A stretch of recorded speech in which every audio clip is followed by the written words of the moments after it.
Hi, welcome to another Tim's Read Throughs. I'm sure you noticed there's been a change of scenery.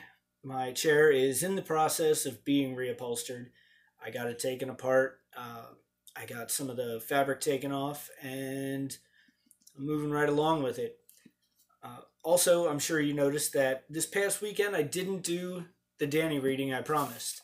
I did a couple recipes from A Feast of Ice and Fire, which, like I said in those videos, and I advise you to go check them out, is that they're based off of feasts in these books. So as I'm reading, when I get to a chapter with a feast, or even, most descriptive things, just pay attention to how George R. R. Martin really articulates these these goings on. From the feasts to the description of some of the keeps and castles and even the fight scenes. I mean, they're just incredible. The guy's an amazing author. So, with that being said, go check out those videos and let's move on with Daenerys. Her brother held the gown up for her inspection. This is beauty. Touch it. Go on. Caress the fabric. Danny touched it. The cloth was so smooth that it seemed to run through her fingers like water. She could not remember ever wearing anything so soft. It frightened her. She pulled her hand away. Is it really mine? A gift from the Magister Illyrio, Viserys said, smiling. Her brother was in a high mood tonight. The color will bring out the violet in your eyes, and you shall have gold as well, and jewels of all sorts. Illyrio has promised. Tonight you must look like a princess. A princess, Danny thought. She had forgotten what it was like. Perhaps she had never really known. Why does he give us so much? She asked. What does he want from us? For nigh on half a year, they had lived in the Magister's house, eating his food, pampered by his servants. Danny was 13, old enough to know that such gifts seldom come without their price. Here in the free city of Pentos. Illyrio is no fool, Viserys said. He was a gaunt young man with nervous hands and a feverish look in his pale lilac eyes. The Magister knows that I will not forget my friends when I come into my throne. Danny said nothing. Magister Illyrio was a dealer in spices, gemstones, dragon bone, and other less savory things. He had friends in all of the 9 free cities, it was said, and even beyond, in Vase Dothrak, and the fabled lands beside the Jade Sea. It was also said that he'd never had a friend he wouldn't cheerfully sell for the right price. Danny listened to the talk in the streets, and she heard these things. But she knew better than to question her brother when he wove his webs of dream. His anger was a terrible thing when roused. Viserys called it waking the dragon. Her brother hung the gown beside the door. Illyrio will send the slaves to bathe you. Be sure you wash off the stink of the stables. Khal Drogo has 1,000 horses. Tonight he looks for a different sort of mount. He studied her critically. You still slouch. Straighten yourself. He pushed back her shoulders with his hands. Let them see that you have a woman's shape now. His fingers brushed lightly over her budding breasts and tightened on a nipple. You will not fail me tonight.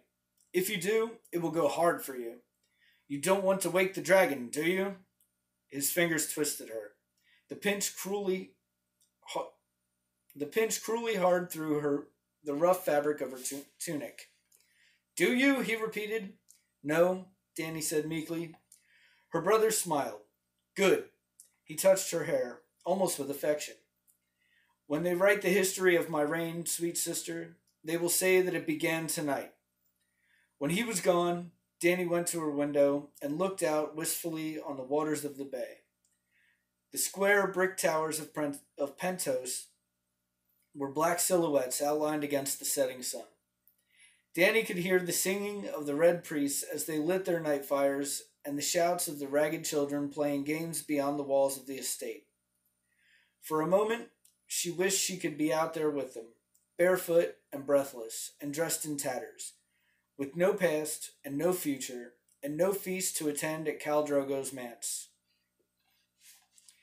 Somewhere beyond the sunset, across the narrow sea, lay a land of green hills and flowered plains and great rushing rivers, where towers of dark stone rose amidst magnificent blue-gray mountains, and armored knights rode to battle beneath the banners of their lords. The Dothraki called that land Resh Undali, the land of the Andals. In the free cities, they talked of Westeros and the Seven Kingdoms. Her brother had a simpler name. Our land, he called it. The words were like a prayer to him. If he said them enough, the gods were sure to hear. Ours by blood right, taken from us by treachery, but ours still, ours forever. You do not steal from the dragon. Oh, no. The dragon remembers. And perhaps the dragon did remember. But Dany could not. She had never seen this land, her brother said was theirs, this realm beyond the narrow sea. These places he talked of, Casterly Rock and the Eyrie, Highgarden and the Vale of Arryn, Dorne and the Isle of Faces, they were just words to her. Viserys had been a boy of 8 when they fled King's Landing to escape the advancing armies of the usurper, but Daenerys had been only a quickening in her mother's womb. Yet sometimes Dany would picture the way it had been.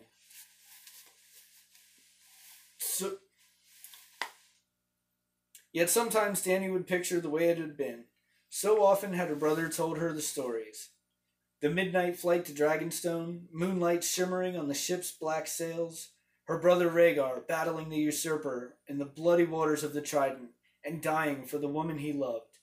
The sack of King's Landing by the one Viserys called the usurper's dogs. The lords Lannister and Stark. Princess Elia of Dorne, pleading for her mercy as Rhaegar's heir was ripped from her breast and murdered before her eyes.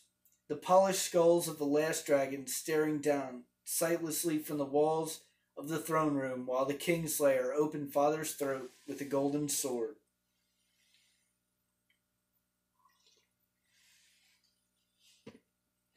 She had been born on Dragonstone 9 moons after their flight, while a raging summer storm threatened to rip the island fastness apart. They said that storm was terrible. The Targaryen fleet was smashed while it lay at anchor. Huge stone blocks were ripped from the parapets and sent hurtling into the wild waters of the narrow sea. Her mother had died birthing her, and for that her brother Viserys had never forgiven her. She did not remember Dragonstone either.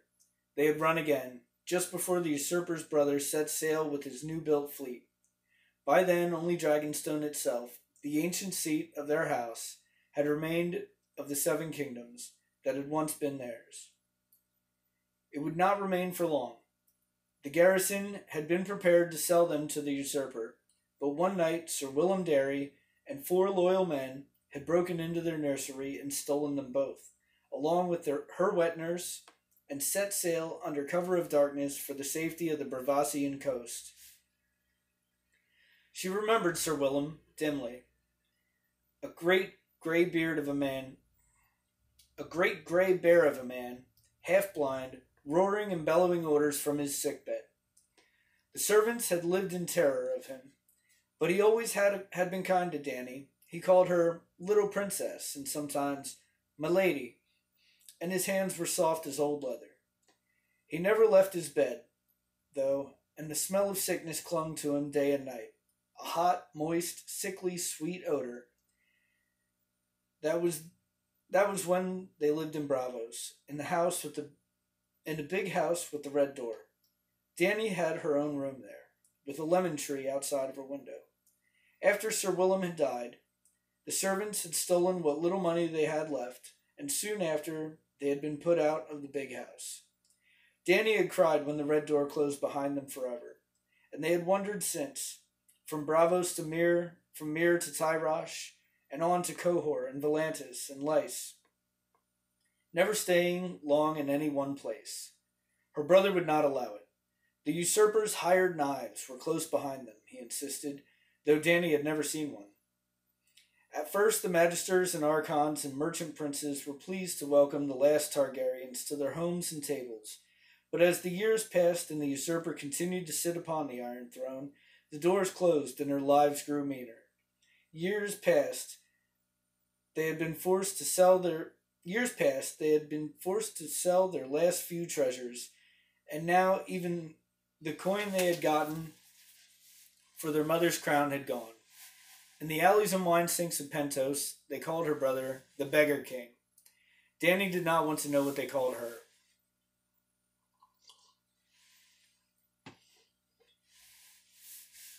"We will have it all back some day, sweet sister," he would promise.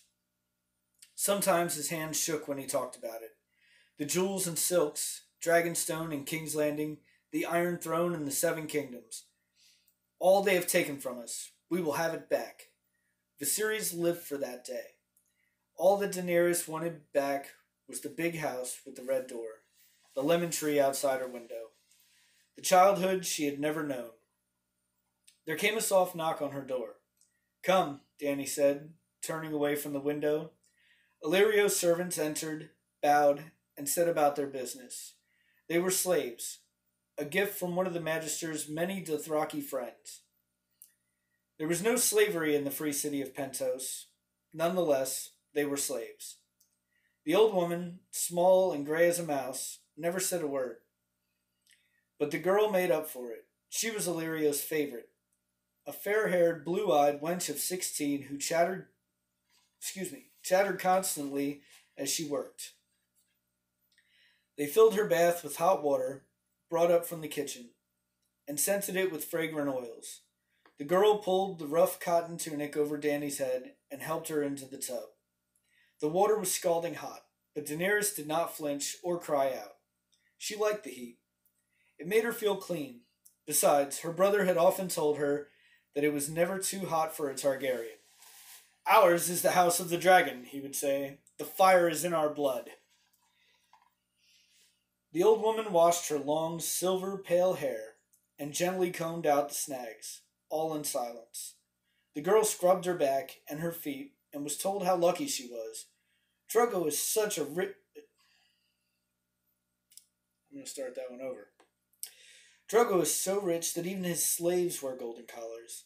100,000 men ride in his Khalasar, and his palace in Vase Dothrak has 200 rooms and doors of solid silver.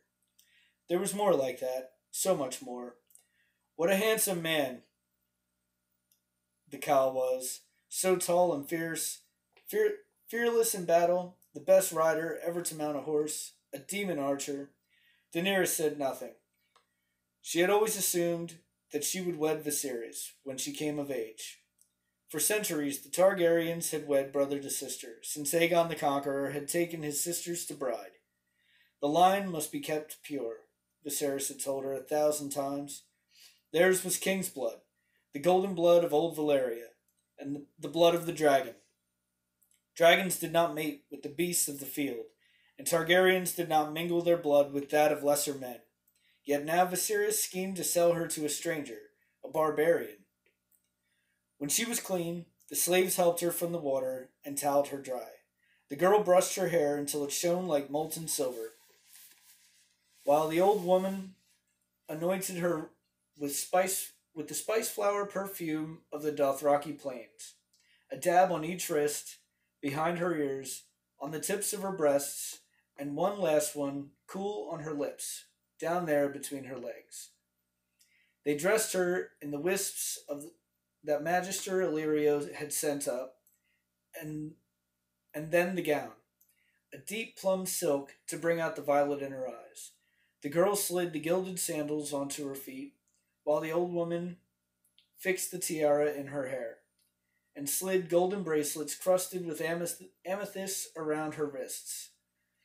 Last of all came the collar, a heavy golden torque emblazoned with ancient Valyrian glyphs. "Now you look all a princess," the girl said breathlessly, when they were done. Dany glanced at her image in the silvered looking-glass that Illyrio had so thoughtfully provided. A princess, she thought, but remembered what the girl had said, how Khal Drogo was so rich Even his slaves wore golden collars. She felt a sudden chill, and goose flesh pimpled her bare arms. Her brother was waiting in the cool entry. Her brother was waiting in the cool of the entry hall, seated on the edge of the pool, his hands trailing in the water. He rose when she appeared and looked over her critically. "Stand there," he told her. "Turn around. Yes, good. You look regal," Magister Illyrio said, stepping through an archway. He moved in with surprising delicacy for such a massive man. Beneath loose garments of flame-colored silk, rolls of fat jiggled as he walked. Gemstones glittered on every finger, and his man had oiled his forked yellow beard until it shone like real gold. "May the Lord of Light shower you with blessings on this most fortunate day, Princess Daenerys," the Magister said, as he took her hand. He bowed his head, showing a thin glimpse of crooked yellow teeth through the gold of his beard. "She is a vision, your grace, a vision," he told her brother. "Drogo will be enraptured." "She's too skinny," Viserys said. His hair, the same silver blonde as hers, had been pulled back tightly behind his head and fastened with a dragonbone brooch. It was a severe look that emphasized the hard, gaunt lines of his face. He rested his hand on the hilt of the sword that Illyrio had lent him, and said, "Are you sure that Khal Drogo likes his women this young?" "She has had her first blood." "She is old enough for the Khal," Illyrio told him, not for the first time. "Look at her, that silver gold hair, those purple eyes. She is blood of old Valyria, no doubt. No doubt. And high-born, daughter of the old king, sister to the new. She cannot fail to entrance our Drogo." When he released her hand, Daenerys found herself trembling. "I suppose," her brother said doubtfully. "The savages have queer tastes. Boys, horses, sheep." "Best not suggest this to Khal Drogo," Illyrio said.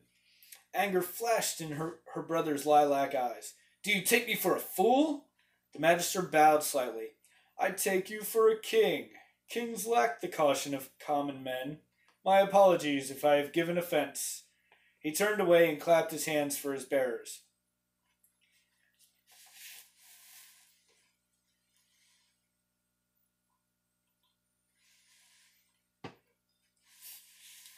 The streets of Pentos were pitch dark when they set out in Illyrio's elaborately carved palanquin. Two servants went ahead to light their way, carrying ornate oil lanterns with panes of pale blue glass, while a dozen strong men hoisted the poles onto their shoulders. It was warm and close inside behind the curtains.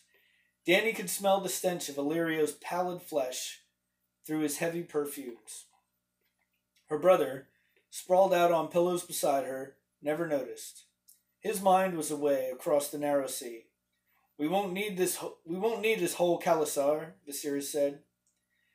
His fingers toyed with the hilt of his borrowed blade, though Dany knew he had never used a sword in earnest.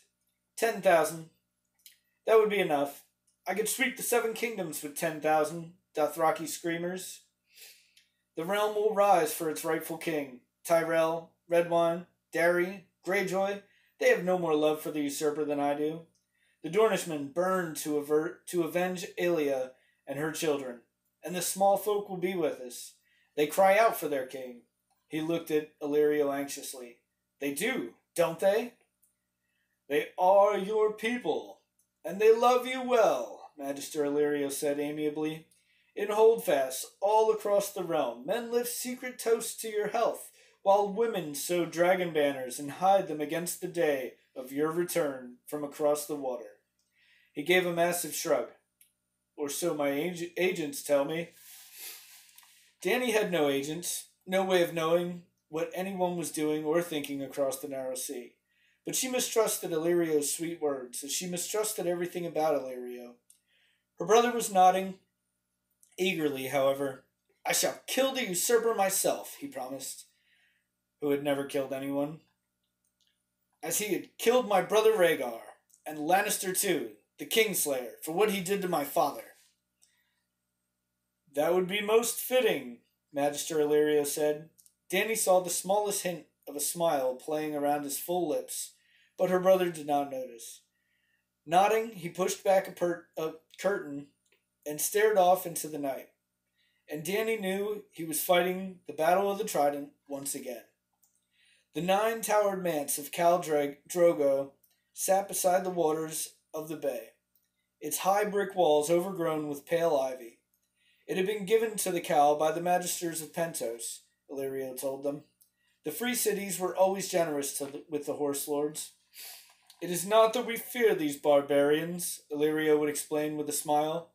"The Lord of Light would hold our city walls against 1,000,000 Dothraki, or so the Red Priest promise. Yet why take chances when their friendship comes so cheap?" Their palanquin was stopped at the gate, the curtains pulled roughly back by one of the house guards. He had the copper skin and dark almond eyes of a Dothraki, but his face was hairless, and he wore the spiked bronze cap of the Unsullied. He looked them over coldly. Magister Illyrio growled something to him in the rough Dothraki tongue. The guardsman replied in the same voice and waved them through the gates. Dany noticed that her brother's hand was clenched tightly around the hilt of his borrowed sword.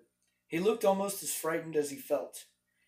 "Insolent eunuch," Viserys muttered as the palanquin lurched up toward the manse. Magister Illyrio's words were honey. "Many important men will be at the feast tonight. Such men have enemies. The Khal must protect his guests, yourself chief among them, your grace. No doubt the usurper would pay well for your head." "Oh yes," Viserys said darkly. "He has tried, Illyrio. I promise you that. His hired knives follow us everywhere. I am the last dragon, and he will not sleep easy while I live." The palanquin slowed and stopped. The curtains were thrown back, and a slave offered a hand to help Daenerys out. His collar, she noted, was ordinary bronze. Her brother followed, one hand still clenched hard around his sword hilt. It took 2 strong men to get Magister Illyrio back on his feet. Inside the manse, the air was heavy with the scent of spices, pinchfire and sweet lemon and cinnamon. They were escorted across the entry hall, where a mosaic of colored glass depicted the doom of Valyria. Oil burned in black iron lanterns all along the walls. Beneath an arch of twining stone leaves, a eunuch sang their coming. "Viserys of the House Targaryen, the third of his name," he called in a high, sweet voice, "King of the Andals and the Rhoynar and the First Men, Lord of the 7 Kingdoms and Protector of the Realm, his sister, Daenerys Stormborn, Princess of Dragonstone, his honorable host, Illyrio Mopatis, Magister of the Free City of Pentos." They stepped past the eunuch into a pillared courtyard overgrown in pale ivy. Moonlight painted the leaves in shades of bone and silver as the guests drifted among them. Many were Dothraki horse lords, big men with red-brown skin, their drooping mustachios bound in metal rings, their black hair oiled and braided and hung with bells. Yet among them moved bravos and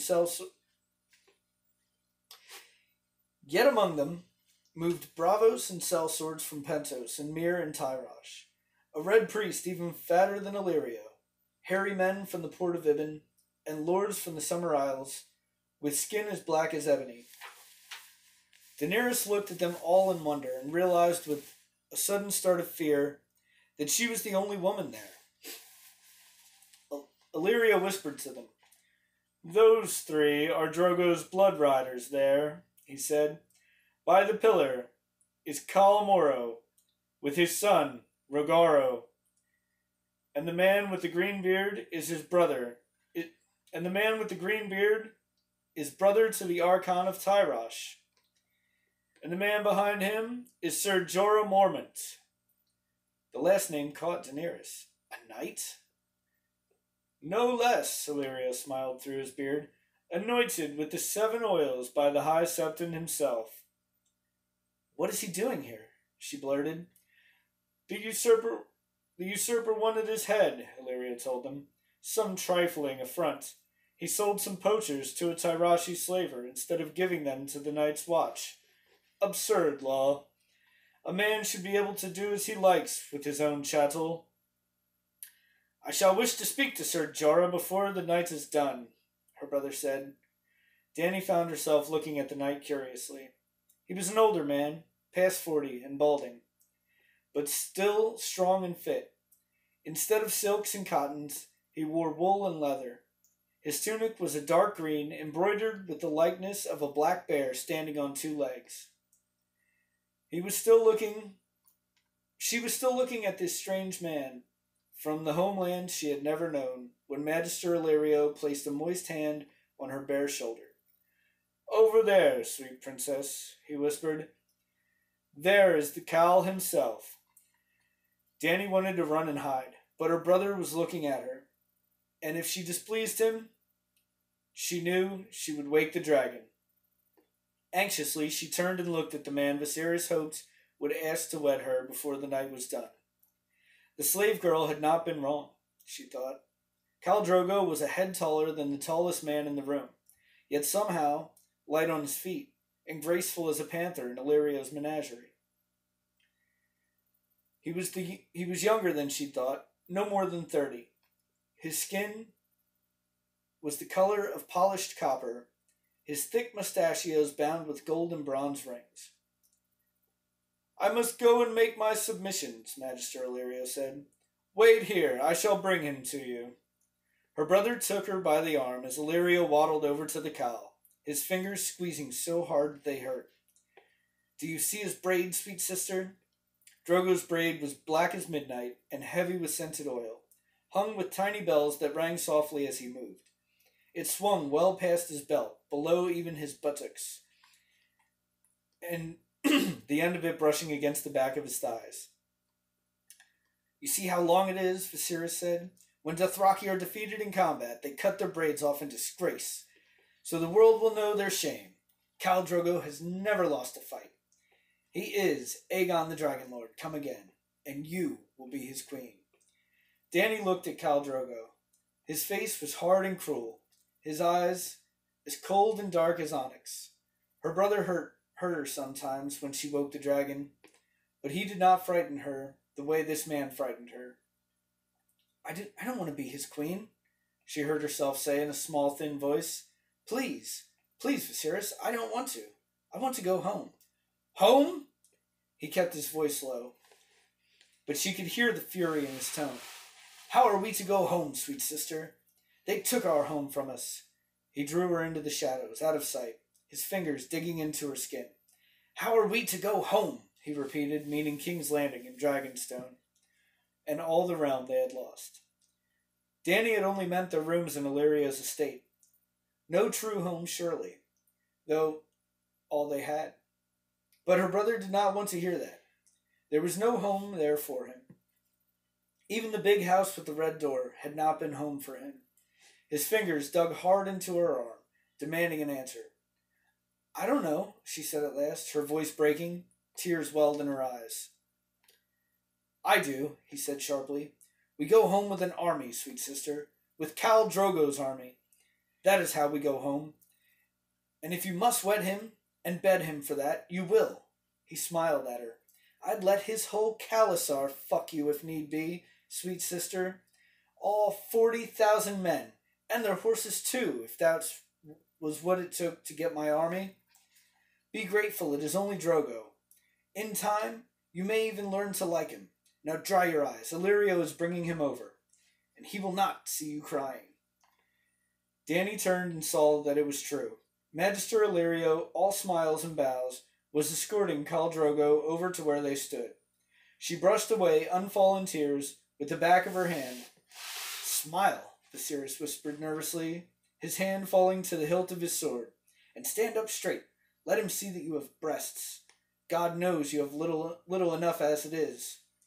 Daenerys smiled and stood up straight. And that is the end of the first Daenerys chapter. I really enjoy doing this for you guys. I'm sorry I stutter so often, but It's unedited. It's the real deal. This is how I read. This is how I read when I'm reading to myself at night. So thanks for watching. Subscribe, like, comment, hit the little notification bell, and enjoy the videos. The next one will be Eddard of House Stark.